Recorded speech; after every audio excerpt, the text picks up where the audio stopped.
warahmatullahi wabarakatuh. Perkenalkan, nama saya Nila Syairoh. Saya dari Fakultas Ekonomi, Program Studi S1 Manajemen.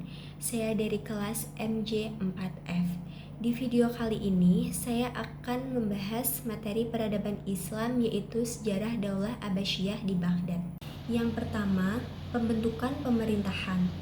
Umar bin Abdul Aziz yang merupakan khalifah ke-8 dari Daulah Umayyah naik tahta telah muncul gerakan opsi yang hendak menumbangkan daulah tersebut yang dipimpin oleh Ali bin Abdullah, cucu Abbas bin Abdul Muthalib, paman Nabi dari kelompok Sunni. Kelompok Sunni dan kelompok Syiah menjalin kerjasama dengan orang-orang Persia baik secara politik, ekonomi, maupun sosial. Dengan demikian, Marwan bin Muhammad yang sebagai khalifah terakhir Daulah Umayyah terbunuh, sehingga resmilah berdirinya Daulah Abbasiyah. Sementara orang-orang Syiah tidak memperoleh keuntungan politik dari kerjasama ini, dan mereka terpaksa memainkan peranan lagi sebagai kelompok oposisi pada pemerintah Daulah Abbasiyah. Yang kedua, periodisasi Daulah Abbasiyah. Pemerintah Daulah Abbasiyah mengalami dua masa, yaitu masa integrasi dan masa disintegrasi. Secara garis besarnya terbagi kepada 4 periode. Periode yang pertama, integrasi, ditandai dengan besarnya pengaruh Persia pada tahun 750 sampai 847 Masehi. Periode kedua, periode disintegrasi, yang ditandai dengan besarnya tekanan Turki pada tahun 847 sampai 932 Masehi. Periode yang ketiga, Bani Buwayhi pada tahun 944 sampai 1075 Masehi, yang ditandai dengan adanya tekanan Bani Buwayhi terhadap pemerintah Daulah Abbasiyah pada masa kemundurannya. Periode yang keempat atau yang terakhir, Bani Buwayhi pada tahun 944 sampai 1075 Masehi, yang ditandai dengan kuatnya kekuasaan Turki Saljuk dalam pemerintahan dan berakhir dengan serangan Mongol.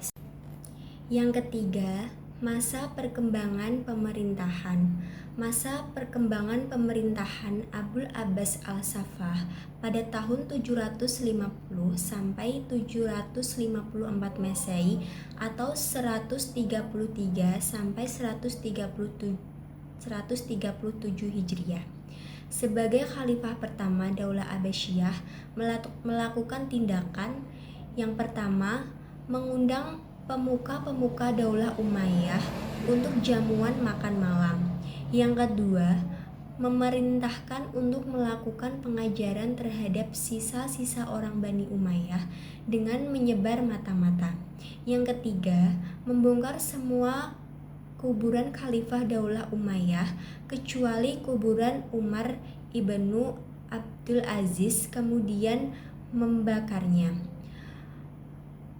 Masa perkembangan pemerintahan Abu Ja'far al-Mansur pada tahun 754 sampai 775 Masehi atau 137 sampai 159 Hijriah.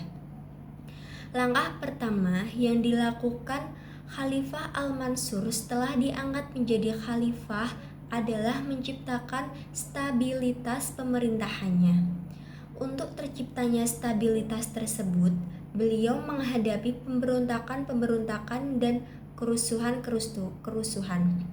Antara lain, yang pertama, menghadapi pemberontakan Abdullah bin Ali dan Soleh bin Ali. Yang kedua, menghadapi pemberontakan golongan Syiah. Yang ketiga, membangun kota Baghdad.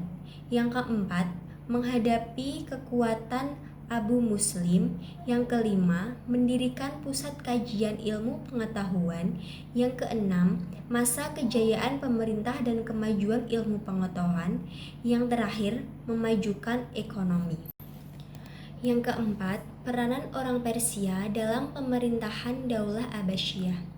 Bani Abbas menjadikan orang Persia sebagai tulang punggung pemerintahan. Peran orang Persia dalam pemerintahan Daulah Abbasiyah dimulai sejak masa pemerintahan Khalifah Abu Abbas al-Shaffah. Karena Khalid ibnu Barmaki dipercaya menduduki jabatan Menteri Keuangan oleh Khalifah al-Shaffah. Kemudian, sehabis itu diangkat menjadi gubernur di Tabaristan selanjutnya pada masa pemerintahan Al-Mansur. Peranan orang-orang Persia semakin meningkat karena Khalifah Al-Mansur mengangkat Khalid bin Barmaki menjadi wazir atau perdana menteri. Peran yang dimainkan orang-orang Persia ini mengalami penurunan dan bahkan kehancurannya pada masa pemerintahan Khalifah Al-Muqtasim atau saudara Al-Makmum. Ibunya berasal dari Turki. Yang pemerintahan sesudah Al-Makmum penyebabnya karena mereka tidak menyetujui Al-Muqtasim diangkat menjadi khalifah. Sesudah Al-Makmun, malahan mereka mengusulkan anak Al-Makmun bernama Abbas diangkat menjadi khalifah. Masa kemunduran Daulah Abbasiyah dan faktor-faktornya. Periode disintegrasi ditandai dengan menurunnya kekuasaan khalifah di bidang politik karena dilanda perpecahan. Akibat dari itu semua, Khalifah Abbasiyah yang lemah meminta bantuan kepada dinasti yang kuat di daerah untuk membantunya mengatasi tekanan sultan yang telah terlebih dahulu masuk dalam pemerintahan Daulah Abbasiyah. Tekanan-tekanan tersebut yaitu tekanan orang Turki, tekanan Turki Saljuk, ketidakmampuan para khalifah, rasa tidak puas rakyat terhadap pemerintah, rasa tidak puas rakyat terhadap pemerintah, tekanan Bani Buwaihi, luasnya wilayah kekuasaan dan lemahnya ekonomi khalifah yang lemah. Yang terakhir, persaingan Sunni Syiah. Serangan bangsa Mongol dan kehancuran Baghdad pada tahun 1258 Masehi. Serangan bangsa Mongol.